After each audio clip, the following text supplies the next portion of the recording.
यो रेडियो नेपाल हो। सन्तोष रेग्मीबाट समाचार सुन्नुहोस्। शुरूमा प्रमुख समाचार। शासन व्यवस्थाको सुदृढीकरण, अर्थतन्त्रको सबलीकरण, सार्वजनिक सेवामा जनताको पहुँच र सुशासन प्रवर्धन सरकारको मुख्य प्राथमिकता रहेको प्रधानमन्त्री पुष्पकमल दाहाल प्रचण्डको भनाई। निकट भविष्यमा हुने आफ्नो चीन भ्रमणले दुई देशको सम्बन्ध नयाँ उचाइमा पुर्याउने संसदमा प्रधानमन्त्रीको जवाब।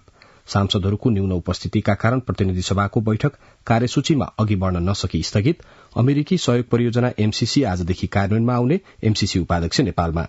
चीन सरकारद्वारा आफ्नो देशको नक्साको नयाँ संस्करण सार्वजनिक। छिमेकी मुलुकका भूभाग समेटिएकोमा विरोध र एशिया कप क्रिकेटको उद्घाटन खेलमा आज नेपालले विश्व वरियताको शीर्ष टोली पाकिस्तानसँग सामना गर्दै। सुन त, भोलिको मिटिङको लागि सबैलाई फोन गर्यो? छैन सर, मेरो मोबाइलमा ब्यालेन्स नै थिएन। अलि पछि गर्छु ल्यान्डलाइनबाट। ल हेर, मोबाइलमा ब्यालेन्स छैन भनेर हुन्छ? तिमीलाई थाहा छैन यस कार्यालयले नेपाल टेलिकमको कर्पोरेट युजर ग्रुप अर्थात सीयूजी सेवा लिएको छ। तिम्रो नम्बरलाई पनि सीयूजीमा सहभागी गराउन। अनि सर, मेरो त प्रिपेड नम्बर हो नि। अहिले नेपाल टेलिकमले प्रिपेड र पोस्टपेड दुवै फोनमा सीयूजी सेवा लागू गरिसकेको छ। सीयूजीमा आबद्ध भएपछि हाम्रो कर्मचारीहरू बीच निशुल्क र नेपाल टेलिकमको नेटवर्कमा सस्तो दरमा फोन तथा एसएमएस गर्न र डाटा चलाउन पाइन्छ नि। तिमीलाई थप जानकारी चाहिएमा नेपाल टेलिकमको वेबसाइट www.ntc.net.np मा हेर न। नेपाल टेलिकम, राष्ट्रको संचार।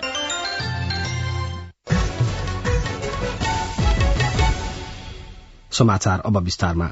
प्रधानमन्त्री पुष्पकमल दाहाल प्रचण्डले सुशासन, सामाजिक न्याय र समृद्धिलाई मुख्य केन्द्रमा राखेर राज्यका सम्पूर्ण शक्ति र सामर्थ्य देश र जनताको हितमा अधिकतम परिचालन गर्ने गरी सरकारले काम गरिरहेको बताउनु भएको छ।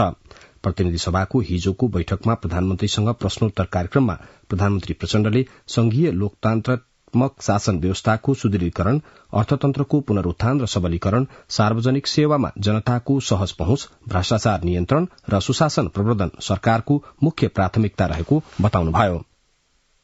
सरकारको मुख्य जोड संघीय लोकतान्त्रिक गणतन्त्रात्मक शासन व्यवस्थाको सुदृढीकरण, अर्थतन्त्रको पुनरुत्थान र सबलीकरण, सार्वजनिक सेवामा जनताको सहज पहुँच, भ्रष्टाचार नियन्त्रण र सुशासनको प्रवर्धन रहेको छ। नागरिकलाई शासकीय प्रणाली प्रतिको भरोसा र सरकारप्रति विश्वास दिलाउँदै सबैतिर आशाको सञ्चार गराउने हाम्रो निरन्तर प्रयास रहँदै आएको छ। यसैगरी विकास निर्माण कार्यलाई गति दिन, शान्ति प्रक्रियालाई यथाशीघ्र निष्कर्षमा पुर्याउन तथा स्वतन्त्र र सन्तुलित परराष्ट्र नीति अवलम्बन गर्दै राष्ट्रिय हित प्रवर्धन गर्न सरकार प्रतिबद्ध रहँदै आएको छ। सांसदहरूले उठाउनु भएको प्रश्नको जवाफमा प्रधानमन्त्री प्रचण्डले सरकारले चालेका कदमबाट अर्थतन्त्र बिस्तारै सहज अवस्थामा गएको नेपाल राष्ट्र बैंकको सूचकांकले पनि देखाएको उल्लेख गर्नुहुँदै 2080 असाढ़ मसान्तसम्म 280 अर्ब 52 करोड़ रूपियाँ बचतमा रहेको बताउनुभयो। प्रधानमन्त्रीले निकट भविष्यमा हुने आफ्नो चीन भ्रमण दुई देशबीचको सम्बन्धलाई थप उचाइ तथा यसअघिका सम्झौता कार्यान्वयनमा जोड़ दिने, सीमा नाका प्रभावकारी तथा सड़क, ऊर्जा, व्यापार क्षेत्रमा चीन सरकारको सहयोग भ्रमणको प्राथमिकतामा रहेको बताउनुभयो। प्रधानमन्त्रीले आफ्नो चीन भ्रमण रूपान्तरणकारी हुने पनि उल्लेख गर्नुभयो। राष्ट्रिय गौरवका आयोजनाको प्रगतिका विषयमा सोधिएको प्रश्नमा प्रधानमन्त्रीले राष्ट्रिय गौरवका आयोजना समयमै पूरा गर्न पर्याप्त बजेट सुनिश्चित गरिएको र नियमित अनुगमन गर्ने काम भइरहेको बताउनुभयो। राष्ट्रिय गौरवका आयोजनालाई समयमै सम्पन्न गर्न पर्याप्त बजेट सुनिश्चित गरिनुको साथै नियमित अनुगमन पनि भइरहेको छ। म स्वयंले प्रधानमन्त्रीको हैसियतमा प्रधानमन्त्री कार्यालयमा रहेको एक्सन रूमबाट नियमित तवरमा कार्यतालिका बनाएर कार्य प्रगतिको जानकारी लिई कार्य सम्पादनका लागि आवश्यक निर्देशन दिँदै आएको। राष्ट्रिय गौरवका आयोजना मध्ये 2 वटा सम्पन्न भएका, 14 वटाको प्रगति 80% भन्दा माथि रहेको, 5 वटाको प्रगति 50 देखि 80% सम्म रहेको र 2टाको प्रगति 50% रहेको स्थिति छ। हुलाकी राजमार्गका सम्बन्धमा चितवन र पर्सामा राष्ट्रिय निकुञ्ज क्षेत्रमा डीपीआर तयार लगायतका कार्यमा भएको ढिलाइका कारण यो आयोजनाको कार्य आगामी 3 वर्षभित्र सम्पन्न गर्ने नयाँ लक्ष्य निर्धारण गरिएको छ। पशुपति क्षेत्र विकास कोष आयोजनाको भौतिक प्रगति 66% भई समष्टिगत वित्तीय प्रगति 65.73 रहेको छ। लुम्बिनी विकास गुरु योजनाको हालसम्मको भौतिक प्रगति 88% र वित्तीय प्रगति 60.34% रहेको छ। धर्म र संस्कृति सम्बन्धी सांसदहरूको जिज्ञासामा प्रधानमन्त्री प्रचण्डले परापूर्व कालदेखि चलिआएको सामाजिक एकतालाई खलल पुग्ने खालको कुनै पनि किसिमका काम नगर्न सरकार दृढ़ रहेको र काम गर्न नदिइने स्पष्ट पार्नुभयो। सांसदहरूको एक प्रश्नको जवाफमा प्रधानमन्त्रीले भूटानी शरणार्थी प्रकरण लगायतका सबै खालका घटनामा राज्यले दबावरहित तरिकाले निष्पक्ष छानबिन अघि बढ़ाएकै कारण जनतामा सुशासन सम्भव छ भन्ने नयाँ आशा पलाएको बताउनुभयो। प्रधानमन्त्री प्रचण्डले भ्रष्टाचार विरूद्ध शून्य सहनशीलताको नीतिलाई राज्यको तीनै तहमा कड़ाईका साथ कार्यान्वयन गर्दै आएको पनि जानकारी गराउनुभयो। कसैलाई बचाउने वा कसैलाई अप्ठ्यारो पार्ने नियतले कुनै पनि काम नगरिएको स्पष्ट पार्नुहुँदै प्रधानमन्त्री प्रचण्डले यदि अनुसन्धानका क्रममा प्रधानमन्त्री नै आउँछ भने पनि छोड्न आवश्यक छैन, मेरो पार्टीको त के कुरा समेत भन्दै आएको स्पष्ट पार्नुभयो।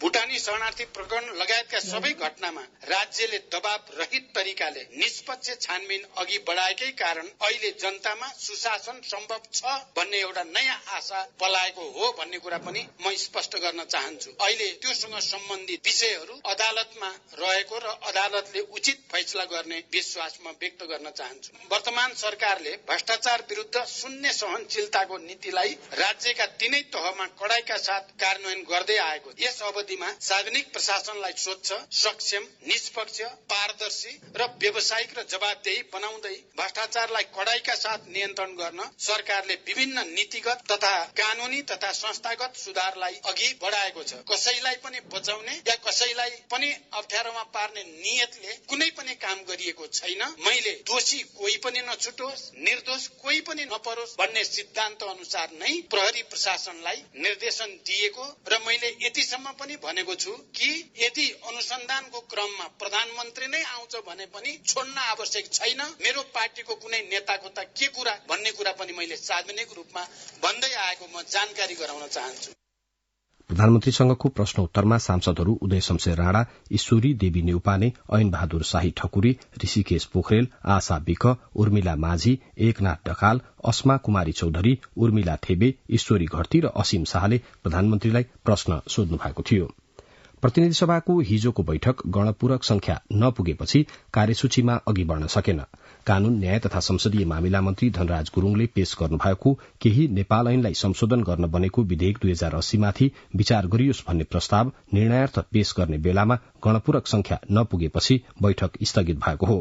बैठकमा सभामुख देवराज घिमिरेले प्रस्ताव निर्णयार्थ प्रस्तुत गर्न लाग्नु भएपछि सांसदहरू सुमना श्रेष्ठ, दामोदर पौडेल बैरागी र ठाकुर गैरेले नियमापत्ति जनाउँदै गणपूरक संख्या यकिन गर्न माग गर्नु भएको थियो।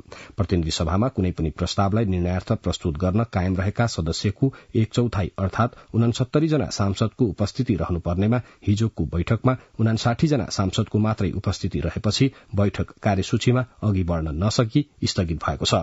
त्यसअघि प्रतिनिधि सभाको बैठकमा सांसदहरूले विभिन्न विषयमा सरकारको ध्यानाकर्षण भने गराउनु भएको छ। बैठकको विशेष समयमा सांसदहरूले देशको सबै भागमा डेंगी फैलिएकाले त्यसको नियन्त्रण गर्नुपर्ने, भ्रष्टाचार र मानव तस्करीमा संलग्नलाई कार्यवाहीको दायरामा ल्याउन सरकारको ध्यानाकर्षण गर्नुभयो। सांसदहरूले विभेद र अतिवादलाई कसैले पनि प्रश्रय दिन नहुने, नेपालमा सनातनदेखि चलिआएको धर्म संस्कृतिलाई संरक्षण गर्नुपर्ने, हिंसा भड्काउने काम कहीं कसैले गर्न नहुने, स्वास्थ्य क्षेत्रको सेवालाई प्रभावकारी बनाउन खरिद गरिएका भेन्टिलेटर, अल्ट्रासाउण्ड लगायतका 233 उपकरण प्रयोगविहीन भएको सन्दर्भमा सरकारको ध्यानाकर्षण गराउनुभयो। सांसदहरूले जनताले लोड शेडिङ भोगिरहँदा सरकारले उद्योगलाई विद्युत उपलब्ध गराए पनि त्यसबेलादेखि उद्योगहरूले विद्युतको बक्यौता नतिरेको प्रति सरकारको ध्यानाकर्षण गराउनुभयो। प्रतिनिधि सभाको अर्को बैठक भदौ 18 गते सोमबार दिउँसो 1 बजे बस्ने कार्यक्रम छ। बहुप्रतीक्षित विद्युत विधेयक 2080 लाई सरकारले संघीय संसदमा पेश गर्ने निर्णय गरेको छ। मन्त्री परिषदको हिजोको बैठकले विधेयक पारित गरी संघीय संसदमा पेश गर्ने निर्णय गरेको ऊर्जा, जलस्रोत तथा सिंचाई मन्त्री शक्तिबहादुर बस्नेतले जानकारी दिनुभयो। लामो समयदेखि सो विधेयकको माग हुँदै आएको थियो। निजी क्षेत्रका ऊर्जा उद्यमीले तत्काल नयाँ कानून ल्याउन सरकारसँग आग्रह गर्दै आएका थिए। ऊर्जा मन्त्री बस्नेतले यसै साताभित्र संघीय संसदमा विधेयक पेश गरिने जानकारी दिनुभयो। समयको माग अनुसार ऊर्जा क्षेत्रको समग्र विकास, विद्युत व्यापार तथा आन्तरिक खपत वृद्धि लगायतका विषयलाई केन्द्रमा राखेर विधेयक अघि बढ़ाएको मन्त्रालयले जनाएको छ। त्यस्तै भन्सार विधेयक 2080 लाई पनि संघीय संसदमा पेश गर्ने निर्णय हिजोको मन्त्री परिषदको बैठकले गरेको संचार तथा सूचना प्रविधि मन्त्री एवं सरकारका प्रवक्ता रेखा शर्माले जानकारी दिनुभयो। मन्त्री परिषदले निजीकरण समितिको सदस्यमा सांसदद्वय माधव सापकोटा र राजेन्द्र कुमार केसीलाई मनोनयन गरेको मन्त्री शर्माले बताउनुभयो। त्यस्तै सहसचिव दिनेश कुमार घिमिरेलाई सचिव पदमा बढुवा गरिएको छ। नेपाल र गणतन्त्र फिलिपिन्स बीच कूटनीतिक र राहदानी बाहेकका प्रवेशाज्ञा शुल्क छूट दिने निर्णय पनि मन्त्री परिषदले गरेको छ। त्यस्तै नेपाल औषधि लिमिटेडको महाप्रबन्धकमा कैलाश कुमार पनेरूलाई नियुक्त गर्ने निर्णय गरेको मन्त्री शर्माले जानकारी दिनुभयो। प्रधानमन्त्री एवं नेकपा माओवादी केन्द्रका अध्यक्ष पुष्पकमल दाहाल प्रचण्डले सरकारमा बस्नकै लागि देश र जनताको अहित हुने कुनै पनि सम्झौता नहुने स्पष्ट पार्नु भएको छ। बुटवलमा समाजवादी मोर्चाले हिजो आयोजना गरेको सभामा प्रधानमन्त्री एवं माओवादी अध्यक्ष प्रचण्डले सरकारले पछिल्लो समय जनताका पक्षमा देखिने गरी काम गरिरहेकाले जनतामा आशा र भरोसा जागेको बताउनुभयो। जनयुद्ध र जनआन्दोलनका मुख्य शक्तिहरू नै समाजवादी मोर्चामा भएकाले मोर्चाको भविष्य रहेको प्रधानमन्त्रीको भनाइ छ। कार्यक्रममा नेकपा एकीकृत समाजवादीका अध्यक्ष माधव कुमार नेपालले नेपालमा लागू हुन लागेको एमसीसी परियोजना नेपालको हित विपरीत भए मान्य नहुने धारणा राख्नुभयो। नेकपाका महासचिव नेत्र विक्रम चन्द विप्लव त्यसैगरी जसपाका नेता राजकिशोर यादव लगायतले समाजवादी मोर्चाको उद्देश्यबारे सभामा धारणा राख्नु भएको थियो। प्रधानमन्त्री एवं माओवादी केन्द्रका अध्यक्ष पुष्पकमल दाहाल प्रचण्डले माओवादी पार्टीलाई रूपान्तरण गरेर मात्रै देश रूपान्तरणको आधार तयार पार्न सकिने बताउनु भएको छ। राष्ट्रिय सभागृहमा हिजो आयोजित कार्यक्रमलाई सम्बोधन गर्नुहुँदै प्रधानमन्त्रीले माओवादी रूपान्तरण अनिवार्य शर्त भएको बताउनुभयो। प्रधानमन्त्रीले देश रूपान्तरणको नयाँ संकल्पसहित एउटा अभियानको शुरूआत गरिएको जानकारी दिनुहुँदै त्यसलाई थप तीव्रता दिएर अघि बढ़ने र माओवादी रूपान्तरण त्यसका लागि अनिवार्य शर्त भएको बताउनुभयो। नक्कली भूटानी शरणार्थी प्रकरण र सुन तस्करीको जालो तोड्ने काम पनि अघि बढ़िरहेको उहाँले बताउनुभयो। अमेरिकी सहयोगको मिलेनियम च्यालेन्ज कम्प्याक्ट एमसीसी आजदेखि कार्यान्वयनको चरणमा प्रवेश गर्ने भएको छ। एमसीसीको नेपाल स्थित कार्यालय एमसीएले आजदेखि सो परियोजना 5 वर्षका लागि कार्यान्वयनमा आउने जानकारी दिएको छ। नेपालको नेतृत्वदायी भूमिका रहेको एमसीसी सम्झौताको प्रगतिबाट अमेरिकी सरकार उत्साही भएको नेपाल स्थित अमेरिकी दूतावासले हिजो विज्ञप्ति जारी गरी जानकारी दिएको छ। नेपालमा एमसीसीको कार्यावधिभर बृहत्तर सरोकारवाला नेपाल सरकार र राजनीतिक दलहरूको निरन्तर सहयोगबाट यो सम्भव भएको दूतावासले उल्लेख गरेको छ। यसैबीच संयुक्त राज्य अमेरिकाको मिलेनियम च्यालेन्ज कर्पोरेशन एमसीसीका उपाध्यक्ष क्यामरून एल्फोर्ड नेपाल भ्रमणका क्रममा काठमाण्डु आइपुग्नु भएको छ। नेपालसँगको एमसीसी सम्झौताको कार्यान्वयनको शुरूआतका अवसर पारेर उहाँ काठमाण्डु आइपुग्नु भएको हो। सम्झौता अनुसार 5 वर्षमा परियोजना सम्पन्न गर्ने गरी कार्यान्वयनमा जानेछ। यसैलाई लक्षित गरी कार्य सञ्चालन सम्बन्धी उपाध्यक्ष काठमाण्डु आउनु भएको अमेरिकी दूतावासले जनाएको छ। उपप्रधान एवं गृहमन्त्री नारायण काजी शेषसँग नेपालका लागि दक्षिण कोरियाका राजदूत पार्क त्योयुङले हिजो शिष्टाचार भेटवार्ता गर्नुभएको छ। गृह मन्त्रालयमा भएको भेटमा उहाँहरूबीच नेपाल र कोरिया बीचको द्विपक्षीय सम्बन्ध र सहकार्यबारे छलफल भएको गृह मन्त्रालयले जनाएको छ। राष्ट्रपति रामचन्द्र पौडेलले दीर्घ साधना पुरस्कार वरिष्ठ चलचित्रकर्मी शिव श्रेष्ठ र लक्ष्मी गिरीलाई प्रदान गर्नुभएको छ। राष्ट्रपति भवन शीतल निवासमा हिजो आयोजित राष्ट्रिय चलचित्र पुरस्कार तथा सम्मान कार्यक्रममा राष्ट्रपति पौडेलले वरिष्ठ चलचित्रकर्मी शिव श्रेष्ठलाई दीर्घ साधना सम्मान 2079 र लक्ष्मी गिरीलाई दीर्घ साधना सम्मान 2078 प्रदान गर्नुभएको हो। दुवै पुरस्कारको राशि जनहित 3,75,000 रूपियाँ रहेको छ। चलचित्र विकास बोर्डले आयोजना गरेको समारोहमा राष्ट्रपति पौडेलले विभिन्न चलचित्रकर्मी र संस्थाहरूलाई राष्ट्रिय चलचित्र पुरस्कार हिजै प्रदान गर्नुभयो। राष्ट्रिय चलचित्र पुरस्कार प्रदान गर्नेहरूमा उत्कृष्ट लेखनतर्फ चलचित्र चिसो मान्छेका दिपेन्द्र के खनाल रहनु भएको छ भने उत्कृष्ट छायाङ्कनतर्फ चलचित्र लप्पन छप्पनका पुरूषोत्तम प्रधान, उत्कृष्ट सम्पादनतर्फ चलचित्र दोकका निमेश श्रेष्ठ, उत्कृष्ट अभिनेतातर्फ दिया मास्के, त्यस्तै हरिवंश आचार्य रहनु भएको छ। उत्कृष्ट निर्देशकतर्फ दिनेश रावत, उत्कृष्ट चलचित्र आदिवासी जनजातितर्फ गुरूङ भाषाको ह्युलन छ्वाङवा रहनु भएको छ भने ऐना झ्यालको पुतली र गोर्खा ब्रेभरीले चलचित्र पनि राष्ट्रिय चलचित्र पुरस्कार प्राप्त गर्न सफल भएका छन्। राष्ट्रपति पौडेलले विशेष चलचित्र पुरस्कार 2078 चलचित्र टुल्की र निर्माया निर्माणकर्तालाई हिजै प्रदान गर्नुभयो। राष्ट्रपतिले विशेष चलचित्र पुरस्कार 2079 चलचित्रहरू बुलाकी, प्रसाद 2 र चिसो मान्छेका निर्माणकर्तालाई प्रदान गर्नुभयो। ती सबै पुरस्कारको राशि जनहित 2 लाख रूपियाँ रहेको चलचित्र विकास बोर्डले जनाएको छ। चलचित्र क्षेत्रमा विशेष योगदान बापत विभिन्न 35 जना चलचित्रकर्मी र संस्थालाई हिजै कदर पत्र दिइएको छ। पुरस्कार वितरण तथा सम्मान समारोहलाई सम्बोधन गर्नुहुँदै संचार तथा सूचना प्रविधि मन्त्री रेखा शर्माले चलचित्र ऐनको विधेयक मस्यौदा भइरहेको जानकारी दिनुभयो। मन्त्री शर्माले नेपाली चलचित्र समाजको सकारात्मक रूपान्तरणका लागि सशक्त माध्यम भएकाले त्यसको विकास र विस्तारका लागि सरकार आवश्यक सहयोग गर्न प्रतिबद्ध रहेको बताउनुभयो। उहाँले विधेयक पारित भएपछि चलचित्र क्षेत्रले आशा गरेका धेरै कामहरू सम्पन्न हुने बताउनुभयो। चलचित्र विकास बोर्डका अध्यक्ष भुवन केसीले चलचित्र क्षेत्रको हितलाई विशेष महत्व दिई बोर्डले काम गरिरहेको त्यस अवसरमा जानकारी दिनुभयो। पश्चिम नेपालको प्रमुख आर्थिक तथा व्यापारिक केन्द्रका रूपमा रहेको नेपालगंज शहरभित्रका धेरै बस्ती अझै पनि व्यवस्थित हुन नसकेको नेपालगंजबाट संवाददाता नवीन गिरीले पठाएको यो रिपोर्टमा उल्लेख छ।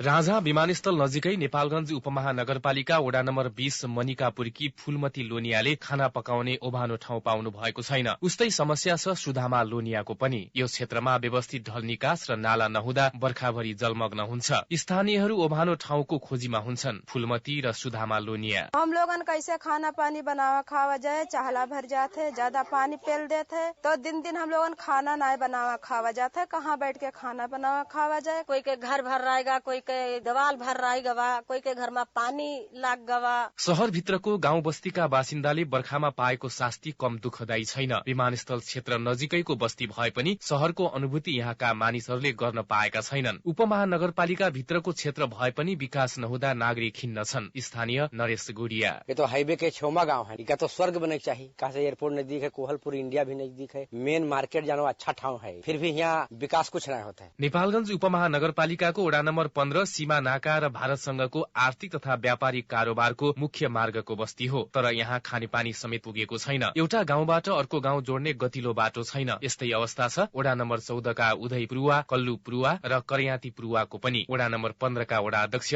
मदन विक्रम शाह। 80% गाउँकै अवस्थामा छ। किनभने कारण यही छ, जस्तै मालिम कुची कार्ड छ, त्यसको समुचित व्यवस्था भएको छैन। हाम्रो यहाँ ढल निकालको समुचित व्यवस्था छैन। उपमहानगर भित्रका गाउँका बासिन्दा खानेपानी, शिक्षा, स्वास्थ्य, सड़क जस्ता आधारभूत सेवाबाट वञ्चित छन्। नेपालगंज उपमहानगरपालिकाले ओडाहरूको विकासका लागि कुल बजेटको 50% बजेट ओडामै पठाउने गरेको बताएको छ नगर प्रमुख प्रशान्त विष्ट। कम्तीमा चाहिँ 50% रकम सबै ओडामा पुग्ने गरी नै निर्णय गरेका छौं र समानुपातिक ढंगले नै यहाँबाट हुने बजेटहरू विनियोजन गरि नै रहेका छौं। नेपालगंज उपमहानगरपालिकालाई व्यवस्थित शहरका रूपमा विकास गर्न नगरमा पछि गाभिएका गाउँहरूको विकासमा ध्यान दिन आवश्यक छ। नवीन गिरी, रेडियो नेपाल, नेपालगंज। शैक्षिक प्रमाणपत्रमा व्यक्तिगत विवरण नमिलेका विद्यार्थीले अब 5 वर्षभित्र उमेर, नाम र जात सच्याउन पाउने भएका छन्। भदौ 6 गतेको मन्त्री परिषदको बैठकले उमेर, जात र नाम सच्याउने नियमावली स्वीकृत गरेसँगै विद्यार्थीले शैक्षिक प्रमाणपत्रमा उमेर, नाम र जात सच्याउन पाउने भएका छन्।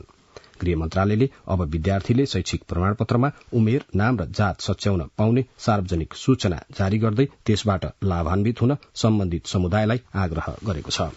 देशभर डेंगू संक्रमितको संख्या 20,000 नागेको स्वास्थ्य सेवा विभाग अन्तर्गतको इपिडेमियोलोजी तथा रोग नियन्त्रण महाशाखाले जनाएको छ।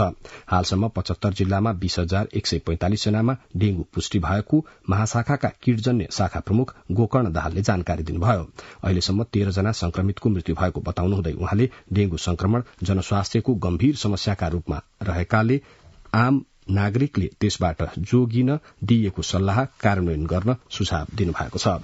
16औं राष्ट्रिय पुस्तकालय दिवस 2080 मनाउन गठित मूल आयोजक समितिले दिवसलाई रचनात्मक रूपमा मनाउन प्रदेश र स्थानीय तहसहित सम्बन्धित निकायलाई पत्राचार गरिएको जनाएको छ। नेपालमा शैक्षिक पुस्तकालय, सार्वजनिक पुस्तकालय र विशेष पुस्तकालयका अतिरिक्त 928 वटा सार्वजनिक पुस्तकालय रहेका छन्। पूर्व पश्चिम राजमार्ग अन्तर्गत नवलपरासी बर्दघाट सुस्ता पूर्वको कावासुती 1640 किलोमा भैंसी र पाडा लोड गरी ल्याइएको ट्रक पल्टिँदा 17 वटा भैंसी र पाडा मरेका छन्। केही अन्तर्राष्ट्रिय समाचार। चीनले आफ्नो देशको नक्साको नयाँ संस्करण सार्वजनिक गरेको छ। हिजो जारी गरिएको नयाँ नक्सामा चीनले भारतको अरूणाचललाई समेटेर आफ्नो नयाँ नक्सा जारी गरेको पाइएको छ। जारी नक्सालाई चीनले स्ट्याण्डर्ड म्याप बताएको छ। नक्सामा अरूणाचल प्रदेश र अक्साई चीनलाई चीनको भूभागमा देखाइएको छ। नयाँ नक्सामा दक्षिणी चीन सागर र ताइवानलाई पनि चीनको हिस्साका रूपमा देखाइएको छ। त्यसैगरी नेपालको पुरानै नक्सा राखेर चीनले नयाँ नक्सा सार्वजनिक गरेको छ। ब्रिक्स सम्मेलनमा चीनिया राष्ट्रपति सी चिनफिङले भारतीय प्रधानमन्त्री नरेन्द्र मोदीसँग भेटवार्ता गरेको केही दिन पश्चात नै चीन सरकारले नयाँ नक्सा सार्वजनिक गरेको हो। आफ्नो भूमिलाई चीन सरकारले चीनिया भूमि भन्नुको टुक नरहेको भन्दै भारतले त्यसको प्रतिक्रिया दिएको छ। चिनिया नक्सामा नेपालको चुच्चे नक्सा नसमेटिएकोमा पनि आलोचना भएको छ। पाकिस्तानका पूर्व प्रधानमन्त्री इमरान खानलाई भ्रष्टाचारको अभियोगमा सुनाइएको 3 वर्षको जेल सजाय रोक्न त्यहाँको उच्च अदालतले आदेश दिएको छ। इस्लामाबाद उच्च अदालतले तोपखाना मुद्दामा खानलाई सुनाइएको जेल सजाय रोक्न आदेश दिएको हो। नेता खान प्रधानमन्त्री भएका बेला राज्यलाई प्राप्त उपहार बिक्री गरेको आरोप उहाँमाथि लगाइएको छ। नेता खानले भने आफूमाथि लागेका सम्पूर्ण आरोपहरू राजनीतिक दुराशयबाट प्रेरित भएको दावी गर्दै आउनु भएको छ। अमेरिकी राष्ट्र कंगोको गोबु गाउँमा विद्रोही समूहले आक्रमण गर्दा कम्तीमा 14 जनाको मृत्यु भएको अन्तर्राष्ट्रिय संचार माध्यमहरूले उल्लेख गरेका छन्। रूसका राष्ट्रपति भ्लादिमिर पुटिनले भारतमा आयोजना हुने G20 को शिखर सम्मेलनमा आफू सहभागी हुन नसक्ने बताउनु भएको छ। भारतीय प्रधानमन्त्री नरेन्द्र मोदीसँग टेलिफोन वार्ता गरी राष्ट्रपति पुटिनले रूसका तर्फबाट शिखर सम्मेलनमा आफ्ना विदेश मन्त्री सहभागी हुने जानकारी गराउनु भएको छ। भारतले एक विज्ञप्ति जारी गरी दुवै नेताबीच आपसी चासोका धेरै क्षेत्रीय र विश्वव्यापी मुद्दाहरूमा छलफल भएको जानकारी दिएको छ। विश्वका 19 वटा धनी देशहरू र युरोपेली संघ समावेश G20 को शिखर सम्मेलन आगामी सेप्टेम्बर 9 देखि 10 सम्म भारतको राजधानी नयाँ दिल्लीमा आयोजना हुनेछ। भारतीय अन्तरिक्ष अनुसन्धान संगठन इसरोले भारतको चन्द्रयान 3 को रोभरले चन्द्रमाको सतहमा अक्सिजन र अधिक खनिज पदार्थ रहेको संकेत फेला पारिएको जनाएको छ। चन्द्रमाको सतहमा फलाम, त्यसैगरी म्याग्निज, सिलिकन, क्रोमियम, सल्फर लगायतका खनिज पदार्थ रहेको उपकरणले पत्ता लगाएको इसरोले जनाएको छ। विश्वका 19 देश र युरोपेली संघ मिलेर बनेको अन्तर सरकारी मञ्चको तयारी भारतले अगाडि बढ़ाएको छ। अब आर्थिक समाचार।